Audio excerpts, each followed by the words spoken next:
Et on va rester à la ferme puisque notre série de la semaine sur les nouvelles pédagogies nous amène ce soir en Ardèche, justement dans une école à la ferme, créée au départ dans le cadre des activités complémentaires agricoles.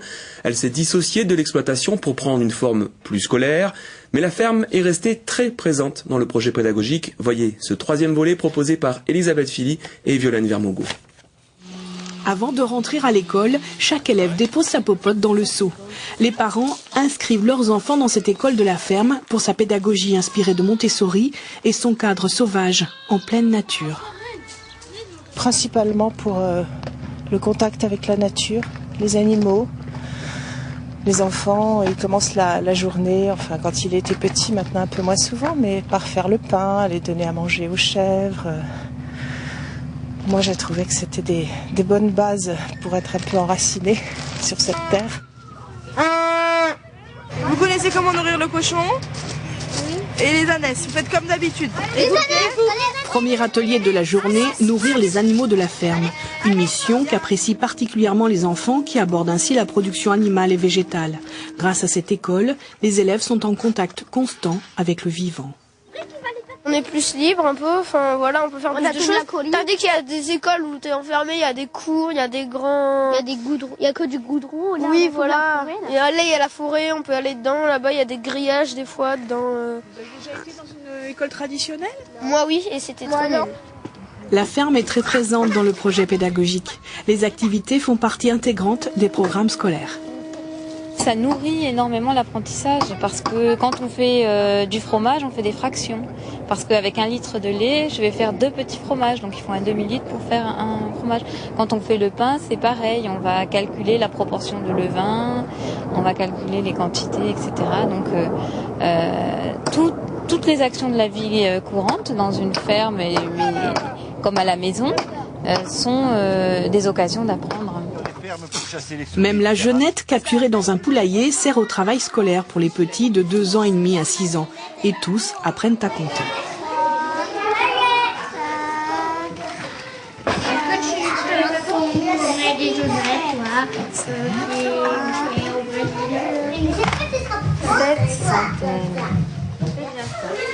Les petits et les grands se côtoient en toute harmonie, mais parfois...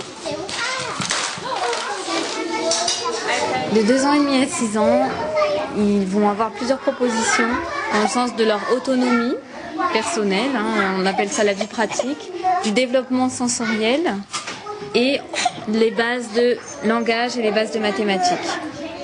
Qu'est-ce qui se passe, Billy ? Vas-y. Mais là, il est travers maintenant. Attends, je vais te repasser un peu. Les grands, ceux qui ont plus de 10 ans, participent à des ateliers comme celui de la construction de la guinguette de l'école. Ah mais ici c'est des notions de base au niveau de la construction, du travail du bois, donc on leur apprend. Ouais. Ok, j'espère qu'on est bon. Pierre Voss, le charpentier, travaille tout à côté à la construction d'un éco-village à vocation pédagogique et intergénérationnelle, le hameau des Buis. 18 logements sont en construction bioclimatique. L'architecture est dite de cueillette, toutes les matières premières viennent d'Ardèche. 6 hectares attenants de terre et de landes plongent jusqu'aux falaises du Chassezac. La production agricole bio du hameau s'étend le long de la rivière.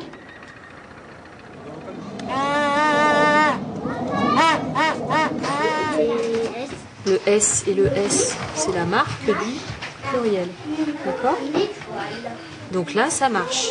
Les accords, les adjectifs, les verbes, tout le programme scolaire des 6-12 ans est appliqué à la lettre, au rythme de chacun.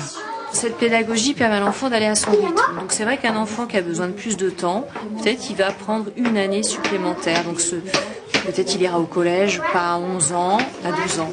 Et à contrario, un enfant qui, au contraire, avance très vite, peut arriver au collège à 10 ans, comme ça a été le cas il y a l'année dernière. Chaque semaine se réunit le conseil des élèves qui permet d'exprimer les problèmes de chacun. C'est pas agréable de se sentir menacé, quoi. C'est pas agréable. Je pourrais lui montrer, toi qui es plus grand, parce que François, c'est un des plus grands de l'école. Donc il fait son chef, en fait. Et pendant ce temps, les plus petits écoutent une histoire. Quelque chose à manger. Il a trouvé, savez-vous quoi ? De l'air.